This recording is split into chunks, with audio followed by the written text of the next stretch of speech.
Fitriana dari Magister Piaus UIN Sunan Kalijaga, Yogyakarta. Kali ini saya akan mereview sebuah jurnal dengan judul The Roots of Gender Bias Misogyny Hadis in Pesantren. Karya tulis Profesor Dr. Haji Marhumah MPD dari Fakultas Pendidikan UIN Sunan Kalijaga, Yogyakarta yang telah terbit pada Jurnal Islam dan Masyarakat Muslim Indonesia volume ke-5 nomor 2 tahun 2015. Hadis sebagai perkataan, perbuatan, dan ketetapan Nabi Muhammad SAW adalah landasan kedua ajaran Islam.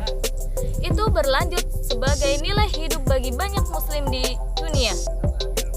Namun, ulama berbeda pendapat tentang hadis sebagai tradisi berkelanjutan bagi umat Islam. Pergeseran pandangan tentang hadis Nabi Muhammad mengarah pada keberadaan, posisi, fungsi, dan relevansi Nabi, di mana Nabi sebagai seorang Nabi, Nabi sebagai seorang negarawan, Nabi sebagai seorang hakim, dan Nabi sebagai seorang suami. Nah, hal inilah yang menimbulkan pergeseran-pergeseran pandangan tentang sebuah hadis. Para sahabat Nabi telah mencoba untuk mengkonfirmasi, mengklarifikasi, dan menguji keakuratan sebuah hadis. Tradisi ini telah melindungi hadis seperti yang telah disampaikan oleh Umar bin Khattab kepada Musa al-Asy'ari. Cara kritis naqd matan ini dapat diaplikasikan untuk mengkaji misogini hadis yang telah dipelajari secara intensif beberapa tahun terakhir ini. Cara terbaik adalah dengan membakukan substansi ayat Al-Quran.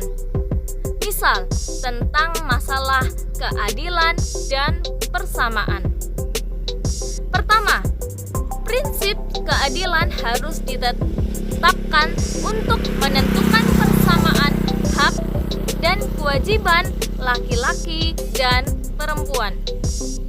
Yang kedua, prinsip persamaan seperti dalam Quran surat Al-Ahzab ayat 35 dan 36.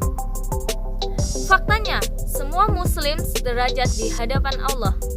Yang membedakan hanyalah kualitas ketakwaan mereka, karena takwa kaitannya dengan hati. Dan yang ketiga adalah demokrasi. Aspirasi antara perempuan dan laki-laki sama pentingnya di dalam agama.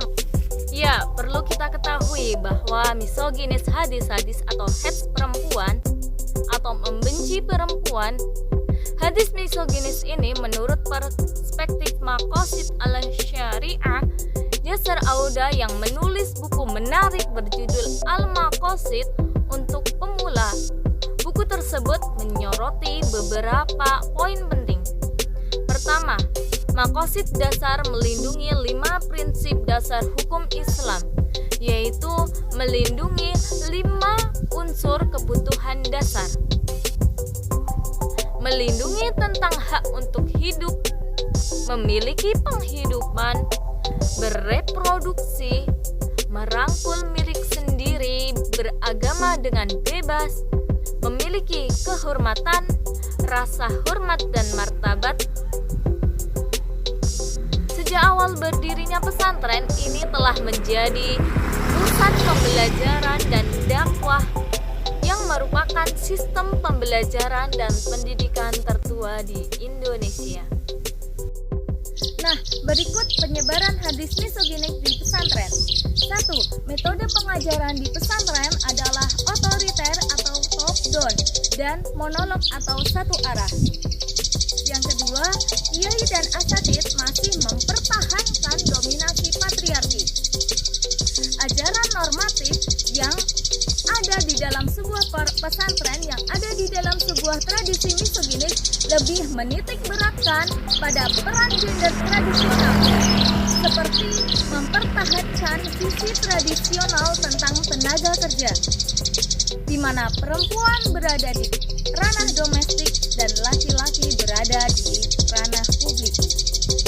Kitab-kitab kuning yang didapati ada hadis misoginik, yaitu Kitab Al-Azkar, Kitab Akhlaqun Nisa, Kitab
Alamat